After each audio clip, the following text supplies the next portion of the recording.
আরে পাগলা, অনকালাম তেল নাই, অনকালাম দিল্লি ছাড়া উপায় নাই, বুঝছিস নি?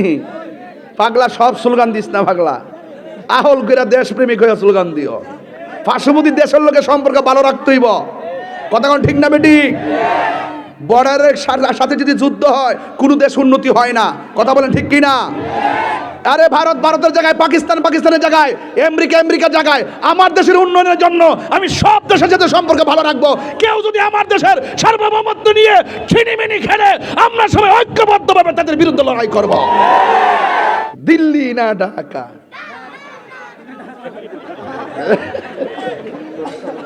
দেখেন কি অবস্থা, দেখেন কি অবস্থা, দেখেন দেখছেন নি? আরে পাগলা, অনকালাম তেল নাই, অনকালাম দিল্লি ছাড়া উপায় নাই, বুঝছিস নি?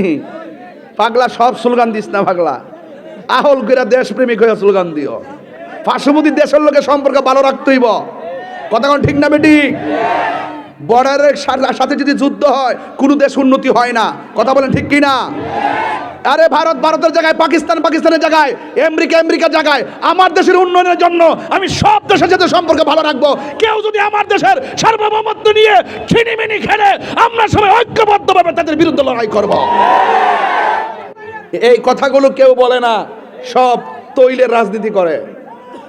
মানুষ স্পিকার বললাম হইলে এবার, দিলাম হইলে এবার, যাতে বলে পারলাম না। নির্বাচনের সময় আমার দেশে সুদখোরের অভিযোগ, আমি বলে সুদ খাই। নাউজুবিল্লাহ, জোরে কর না কেন? সারা জীবন সুদ করে পড়া বাস দিলাম আমি, আর আমার কান মিলে হলফনামা মিলে সুদ উল্লেখ করছি। এখানে সঞ্চয়পত্র, আমানত, সুদ 4-5টা কলাম আছে, এটা পূরণ করতে হয়। হলফনামা না করলে প্রার্থিতা বাতিল হয়।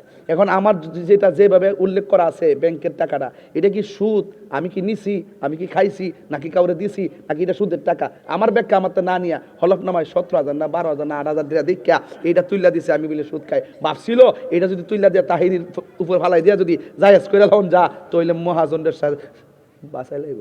আমাদের এমপি একজন নতুন এমপি হয়েছে, এমপি হওয়ার পরে চাই দিয়ে তাই ফিটাক না কাউরি দিয়া বেরিয়েতে লোকে বউ এমনি। কিতা ম্যাডাম কি খবর? আমি রমজা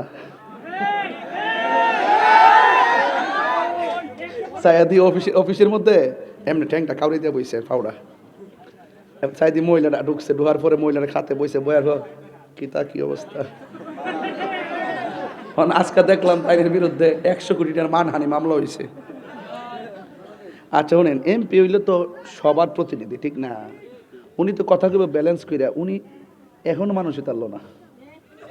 এই গোড়ে আগের কতই হাসি তামসা। আর সংসদরা যে দেখতেছি না, এমনটা তো সংসদ আমি জীবনে দেখছি না।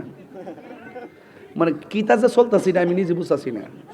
একই কথা বারবার, একই কথা বারবার, নাই কোনো সমাধান, নাই কোনো আলোচনা, নাই কোনো পর্যালোচনা, নাই কোনো দেশের কথা, নাই কোনো দেশের মানুষের কথা, শুধুমাত্র চলতেছে আর কি। যাই তাহলে বুঝলা হইলে চলা কত প্রকার ও কি কি কথা কন কথা কন কথা কন কথা কন, ঠিক না বেঠে? আপনার কি রাগ করেন আমার সাথে? আর এবার সব দলের রাজনীতিবিদরাই কিন্তু আমাদের সুন্নি জামাতের লোক আছে কিনা বলেন? সুন্নিদেরকে মূল্যায়ন করতে হবে। এই দেশের সার্বভৌমত্ব সুরক্ষায়, ধর্মের সুরক্ষায় একমাত্র সুন্নিরা হক কথা বলে, কথা বলেন ঠিক না বেঠে? এই তোর শান্তি হট হট